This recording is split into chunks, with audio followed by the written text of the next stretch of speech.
everybody, it's low carb and keto nutritionist Amy Berger from 2itnutrition.com, and I'm not really bringing you keto without the crazy today. It's more of a general quick life lesson that I experienced this past weekend. I just wanted to share it with you.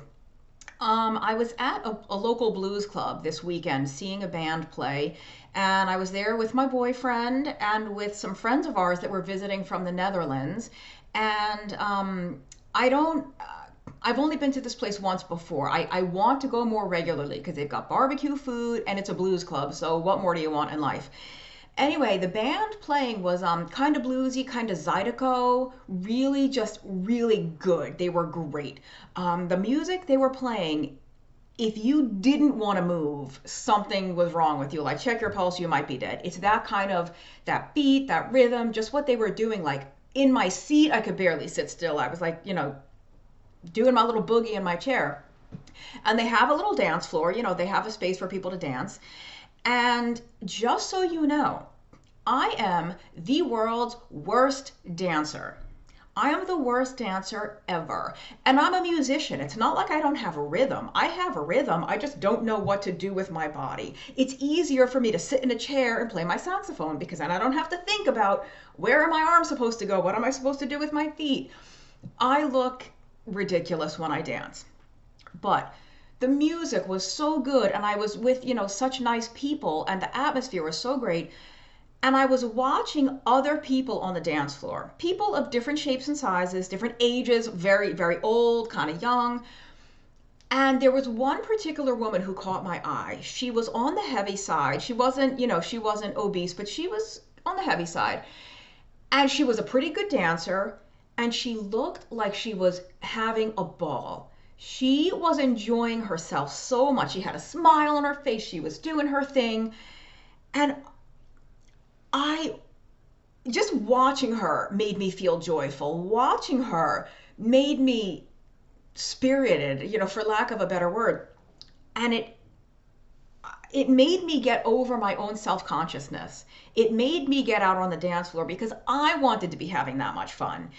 And I have missed out on so many things and closed myself off from so many opportunities over the years because of my weight and because of being self-conscious about my weight. Now, the dancing is more like I'm self-conscious about the fact that I don't know how to dance. But I know a lot of you out there, or maybe not a lot, at least some of you out there, might be putting things off and holding yourself back from things because of your weight.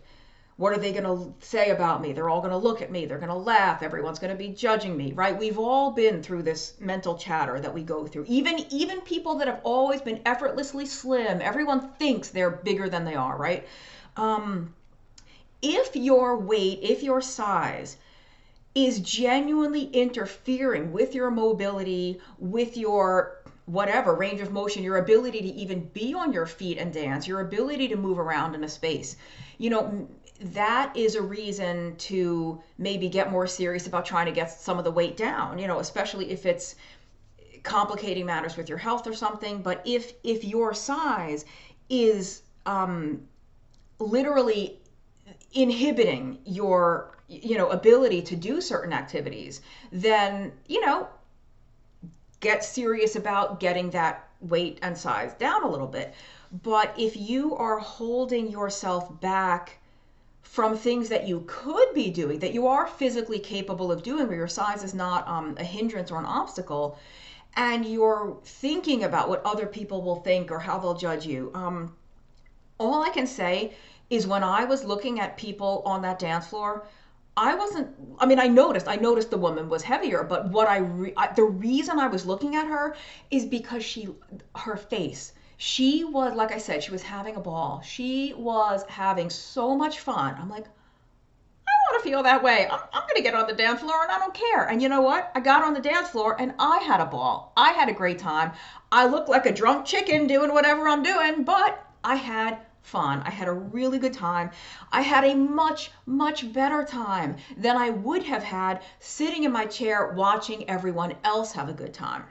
So I won't bore you to death with the details, but let's just say when I was a younger woman, when I was in high school, when I was in college, and a little bit after that, I really boxed myself in.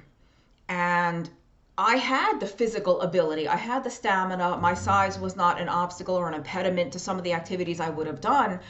The obstacles and impediments were here, right between my ears. And if you are doing that to yourself, please stop to the extent that you can. I know that that's a lot easier said than done. There's a reason we hold ourselves back. It's because getting past those barriers, self-created though they may be, getting past those barriers is really hard. It's really scary. It's frightening. It's embarrassing, but it's only embarrassing because we think everyone else is looking at us and judging us.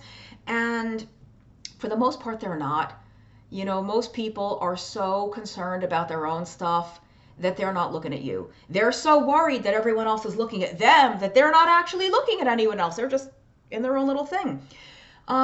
Anyway, let me go back to what I said about if your size is an impediment, because it is. You know, in the society that we live in, if you are of a certain size, you might not be able to fit, for example, in a restaurant booth or on you know, like an amusement park ride or something, or in a movie theater seat, or in, you know, on an airplane. Sometimes you might have to buy an extra seat. Whatever it is, there is a great deal of controversy or debate, I guess I'll call it. Those aren't really the right words.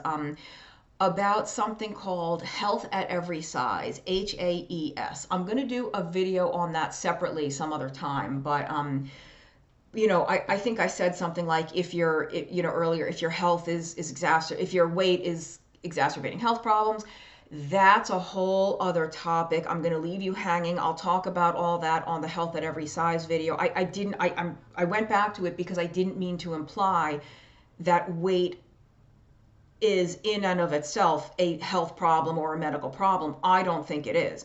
And I think I've been clear in my videos, definitely on my blog, that you can be in very good health at a multitude of sizes, and you can be in crappy, terrible health at a multitude of sizes, including very thin, slender, slim, whatever you want to call it.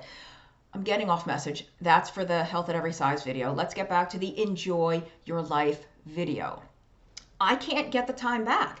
I can't go back to my 20s and 30s and shake some sense into that girl and tell her to go see that movie, go to that show, go to that park, go to that concert, you know, go to that event that you don't want to go to because you know, all your clothes are tight or whatever.